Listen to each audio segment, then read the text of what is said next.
بسم اللہ الرحمن الرحیم۔ میں ایک بات ہمیشہ عرض کرتا رہتا ہوں یاد دہانی کے لیے کہ دیکھیں، دنیا کے اندر ہمیں جو پریشانیاں یا جو غم ہوتے ہیں اس کی ایک بہت بڑی وجہ یہ ہوتی ہے کہ ہم نے خود کچھ چیزیں سوچ لی ہوتی ہیں کہ ان چیزوں کو ایسا ہونا چاہیے، یعنی میری خواہش کے مطابق یہ کام ہونے چاہیے۔ جب وہ چیزیں اس طریقے سے نہیں ہوتی ہیں تو ہمیں پریشانی لاحق ہوتی ہے۔ ایک بزرگ سے کسی نے پوچھا کہ کیا حال ہے، تو انہوں نے کہا کہ اس آدمی کا کیا حال پوچھتے ہو کہ دنیا میں جو کچھ ہوتا ہے اس کی مرضی کے مطابق ہوتا ہو۔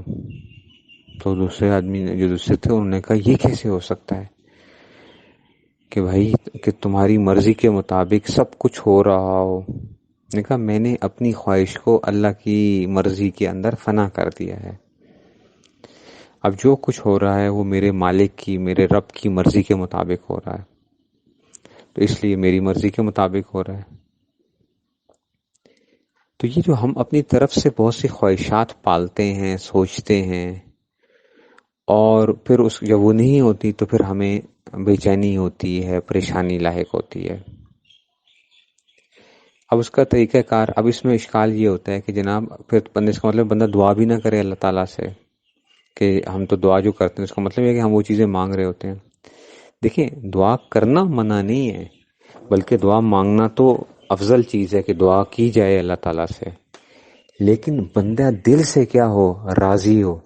اللہ سے مانگ تو رہا ہے کہ یا اللہ آپ یہ کام ایسے کر دیجئے، لیکن اگر وہ کام ویسے نہیں ہوتا تو یہ نہ ہو کہ اللہ کے سامنے شکوہ شکایت شروع کر دے کہ آپ نے ایسا نہیں کیا، میں نے کتنی دفعہ آپ سے دعا کی ہے۔ ادھر یہی سوچے کہ اس میں کوئی نہ کوئی میرے لیے بہتری تھی، تبھی اللہ تعالیٰ نے یہ معاملہ ایسے نہیں کیا، اور دعا بھی کرے اور خوب گڑ گڑا کے مانگے، یا اللہ میں تو آپ سے لوں گا ہی لوں گا، لوں گا ہی لوں گا، اوپر سے جو ہے نا وہ خوب وہ کر رہا ہے، لیکن دل اندر سے کیا ہو، اس چیز کے اوپر راضی ہو کہ اللہ تعالیٰ کے جو بھی فیصلے ہوتے ہیں اس میں یقیناً ہمارے لیے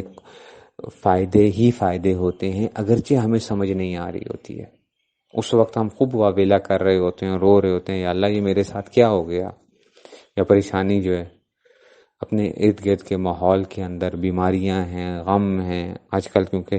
بیماری کا ایک بہت زیادہ ایک وہ ہے، اور ہر بندے پہ خوف طاری ہے کہ یہ کچھ پتہ نہیں ہے، کچھ بھی ہو سکتا ہے، اگلا لمحہ کیا ہوگا کسی کو معلوم نہیں ہے، اپنے خاندان کے اندر مختلف اس میں سے۔ تو اس کا طریقہ کار کیا ہے کہ اللہ تعالیٰ کے ساتھ لو لگائی جائے، اللہ تعالیٰ سے مانگا جائے، اور اس میں سے، اور اللہ تعالیٰ کے فیصلوں پر راضی رہنے کی ایک ہم عادت ڈالیں، ان کی طرف سے جو کچھ بھی آ رہا ہے ہم سارے کے سارے جو ہیں وہ مانگیں بار بار اللہ تعالیٰ سے، اور توبہ استغفار کرتے رہے۔ انسان یہی کرے کہ یا اللہ ہو سکتا ہے میرے کسی گناہ کے سبب سے ہے یہ جو ہے، لیکن توبہ استغفار بھی کرتا رہے اور مانگتا بھی رہے، اور اللہ تعالیٰ سے جتنی آپ امید اچھی رکھیں گے، جتنی زیادہ امیدیں اچھی رکھیں گے، اور جتنا اللہ تعالیٰ سے ساتھ اپنا تعلق محبت کا پیدا کریں گے، اب دیکھیں گے کہ یہ جو ہمیں جو پریشانیاں اور جو غم ہوتے ہیں یہ ختم ہوتے جائیں گے۔ اس لیے وہ بار بار اس چیز کو وہ کریں، بار بار جو ہے نا وہ مانگتے رہیں اللہ تعالیٰ سے۔